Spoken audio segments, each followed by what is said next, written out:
আসসালামু আলাইকুম রহমতুল্লাহি ওয়া বারাকাতুহু। সম্মানিত দর্শক শ্রোতা, চলে আসলাম মূসা আলাইহিস সালাতু সালাম ও এক পাগলের বিস্ময়কর ঘটনার শেষ পর্বটি নিয়ে। আমরা ছিলাম যে মূসা আলাইহিস সালাতু সালাম আল্লাহর দরবার থেকে আল্লাহ পাক বলে দিয়েছেন যে ওই মহিলার ঘরে আর সন্তান হবে না, কিন্তু পাগল দুটি রুটি খেয়ে সে আল্লাহর কাছে দোয়া করেছেন। আল্লাহ পাক রব্বুল আলামিন ওই মহিলাকে সন্তান দান করলেন, দুটি সন্তান দান করলেন। কিছুদিন যাওয়ার পরে যখন ওই মহিলার বাড়ির সামনে দিয়ে হযরতে মূসা আলাইহিস সালাতু ওয়াসসালাম যাচ্ছেন, মহিলা ডাক দিয়ে বলতেছেন, আল্লাহর পয়গম্বর মূসা, আপনি বলেছিলেন, আল্লাহ বলেছেন আমাকে সন্তান দিবে না, কিন্তু এই দেখেন আমাকে দুটি সন্তান দান করেছেন এবং আমার সন্তানগুলো খেলাধুলা করছে।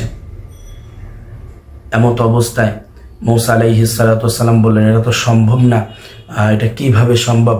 মহিলা পূর্ণাঙ্গ ঘটনাটি যখন খুলে বললেন, মূসা আলাইহিস সালাতু ওয়াসসালাম গেলেন রব্বে করিমের দরবারে, যে বলতেছে, মাবুদ, আপনি আমাকে বললেন সন্তান দিবেন না, কিন্তু একটা পাগলের কথায় আপনি সন্তান দিয়ে দিলেন, পাগলের দোয়ায় আপনি সন্তান দিয়ে দিলেন, এ জায়গায় আমার ইজ্জতটা রইল কোথায়?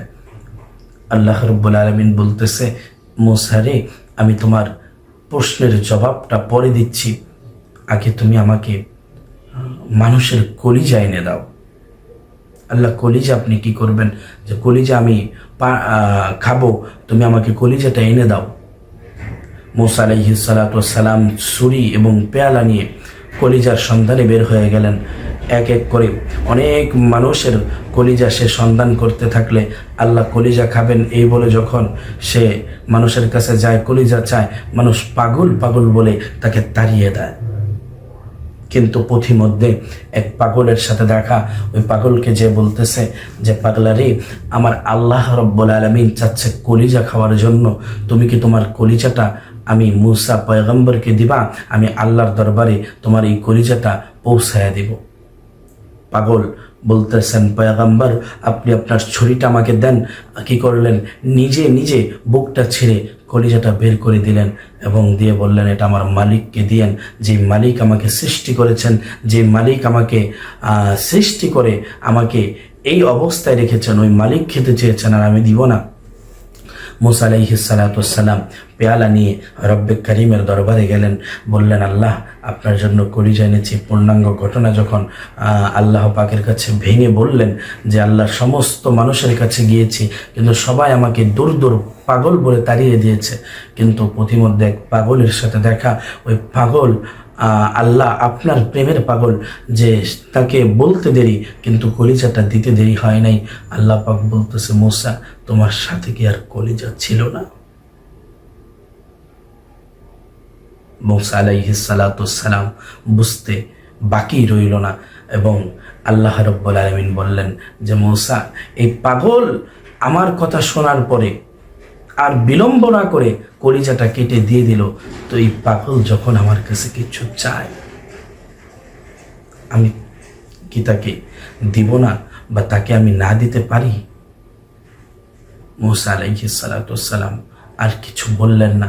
সম্মানিত দর্শক শ্রোতা, এই ঘটনা থেকে আমরা শিক্ষা পাই যে রব্বে করিমের পাগল যদি আমরা হতে পারি, রব্বে করিম আমরা যা চাই আল্লাহ পাক আমাদেরকে তাই দান করবে। যেটা আমার তকদিরে নাই, তকদিরে লেখা ছিল না, কিন্তু সেটাও যদি আমি চাই, তাহলে রব্বে করিম আমাকে দান করবে।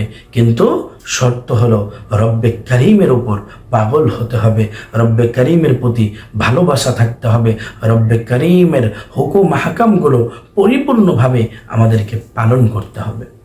আল্লাহ পাক রব্বুল আলামিন আমাদের সকলকে তার হুকুম আহকামগুলো, বিধি বিধানগুলো পালন করার তৌফিক দান করুন। সকলে বলি আমিন। যারা চ্যানেলটিকে সাবস্ক্রাইব করেননি, চ্যানেলটিকে সাবস্ক্রাইব করে দিবেন এবং আরও নতুন নিত্য নতুন গল্প শোনার জন্য, ইসলামিক গল্প শোনার জন্য চ্যানেলটিকে শেয়ার করে দিবেন, ভিডিওটি শেয়ার করে দিবেন এবং লাইক করে পাশেই থাকবেন। আসসালামু আলাইকুম ওয়া রাহমাতুল্লাহি ওয়া বারাকাতুহু।